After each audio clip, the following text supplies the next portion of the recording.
Well, I'm Diego Arroyo. I'm happy to be here with you talking to you about my project, which is Zian Spirulina. And well, I'm gonna talk to you a little bit about me.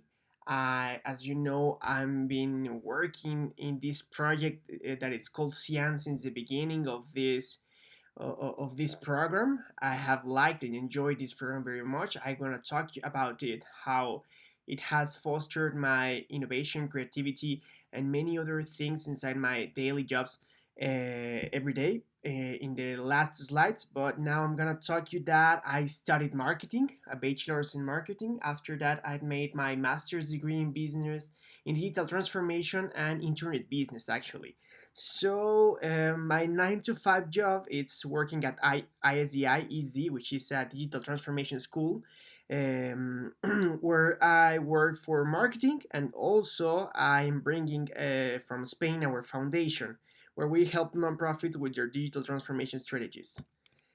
I'm gonna talk about Cian. Cian is this business where I decided to use where the team of founders decided to make this logo. I designed it in Adobe Illustrator and have a little slogan that it says organic, social impact, and sustainable, right?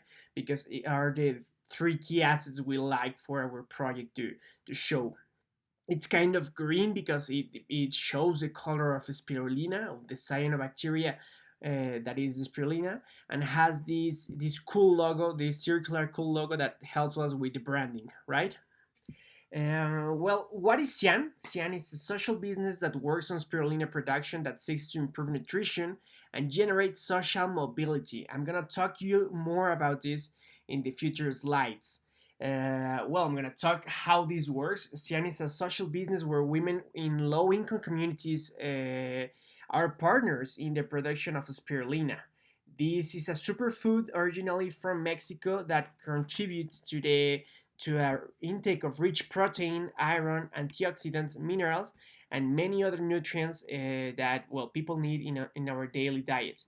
We generate economic resources, so in addition to a living wage and large profits, they are constantly trained to become self-sufficient workers or entrepreneurs in the future with courses about family development, skills development, and many other courses that we have on the development plan for our employees in these greenhouses. What is the spirulina? The spirulina is a cyanobacterium that forms a biomass that can be used as a food, as a biofilter, as a pigment, a biofilm, bioplastic, or in medicines, and it has many other uses. For every kilogram of spirulina we sold, we give another one to low-income communities. So that's where I'm gonna talking to you a little bit about the model. I'm not gonna talk you too much about that because I have that in the next slides. The labor is to crop and prepare to market and sell this product in order to nurture families in Mexico and generate jobs that promote social mobility. So the value proposition here is I have talked about this, and the very first one that came to our mind is nourish yourself by giving joy to the others. But I have another one super important that it's superfood for you and help from you, right? So this gives you the notion that this is a superfood and the first spirulina social venture that actually exists, right? There are many other models and there are many other foundations or only corporations that produces spirulina and sells it, but this is a unique and innovative approach. Our most important sentence is that we will increase social mobility in low-income communities near Mexico City. And talking a little bit more about this is we give decent jobs and wages in the jobs are in the greenhouses of spirulina crops, where they can learn about sustainable agriculture and receive training in subject that fosters soft and hard skills to become more proficient in the job market, right? What's the problem, right? The problem that we see is that in many communities, nearby Mexico City and among the whole country, there's a lack of nutrition, and it's mainly caused because of the low income that families receive working in the conditions they are actually working. The main problems here is that in Mexico, 90% of the Mexican population is not within the adequate nutritional margins, and one of the main reasons for this is that low-income communities that families perceive. This limits the access to the proteins and nutrients necessary to be healthy, and well, that's a really bad problem that we have here. Um, Another thing that it's important to have here is that we need sufficient protein sufficient protein in the diet is essential for proper development, right? Well, as a grown up or as a kid, and it's important to for you if you're the leader of family or if you have a family to really understand that it's important to give proper nutrients to your family. Well, in developing countries, 40% of the preschool age children suffer from protein deficiency, and it's called anemia, right? So this is the first problem that it's nutrition, and it's caused because, as we told you, in these communities they don't receive a proper wage or a decent job where they can achieve long-term goals, right? So we produced this model of spirulina crops that will be on these communities, and we gonna talk about the client. Our client is we have found three segments. That is the B2C, where we found nutritionists, vegan or vegetarian people, and fitness and exercise lifestyle people that are inside this world. We have the B2B market, where we can find the restaurants, pharmaceutical companies, and uses places, and the B2B2C, which is the business to consumer, where we found retailers and supplement stores that can sell our product. How we can foster change? Well, we support with nutrition the communities, adding this spirulina to the community's diet. We develop the communities by giving wealth and better income to people inside these communities, and we foster in education by having in our modules or greenhouses these training and skill sets that we give as part of our model, right? Where we're starting to put these greenhouses, they're in Tepoztlán, state of Mexico, and in Santa Cruz, Acapixtla, which is in the picture right now, inside Mexico City. And we had the first prototype in which we gave women inside the community a little recipient where they can have their spirulina crop.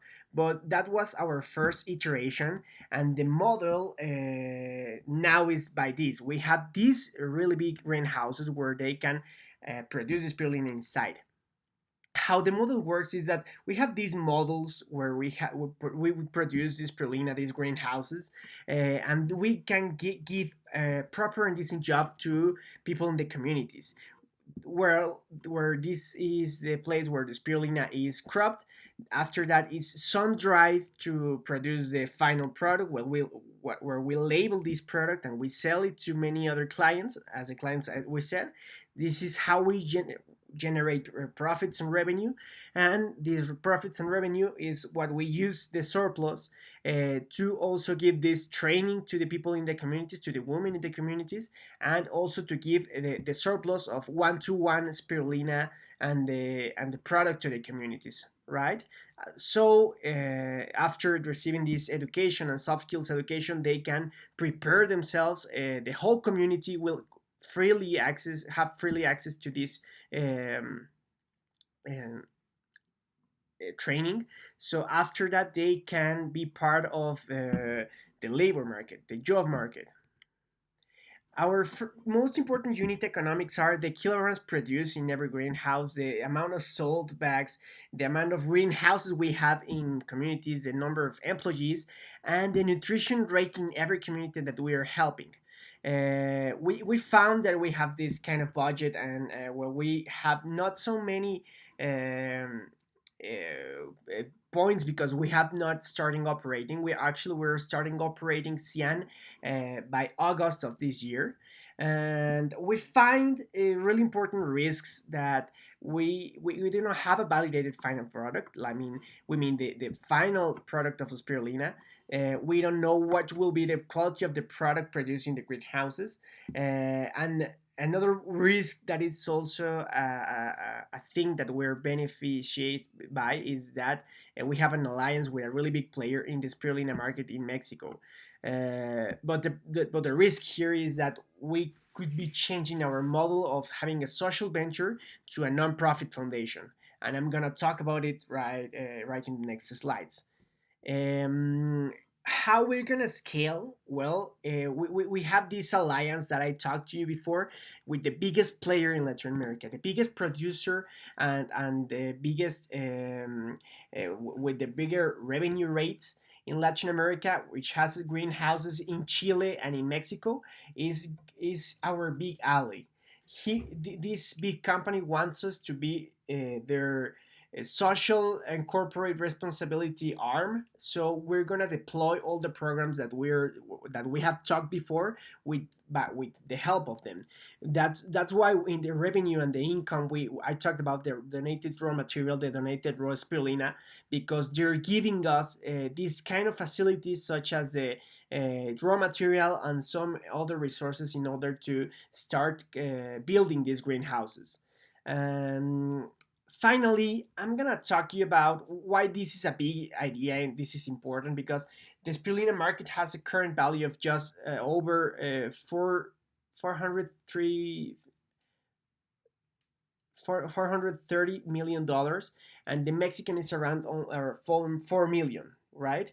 The spirulina and towards 2000 to 2016 2026, there's an annual growth of 11% annually and 10.5 globally, reaching 7.5 million and 779 million respectively $1 million actually worldwide. So that's a really big number that it's important to have in your mind to understand why it's important to have this spirulina and the superfood markets on your site. Also, Google Trends tells us that the term is growing year by year, and that being so, this is the time to invest in food of the future. With this also has various biotechnological applications, not only on the food sector, and Zian and its socio-environmental impact becomes more than a business, a necessity actually. According to FAO, this is the food of the future, and it's the more sustainable with the greatest potential to generate development in vulnerable communities because of the model I have talked to you before. And well, to generate our impact, we need more funders that believe that Cian's mission, and see how sustainable and profitable this business model and scalable and it is replicable worldwide.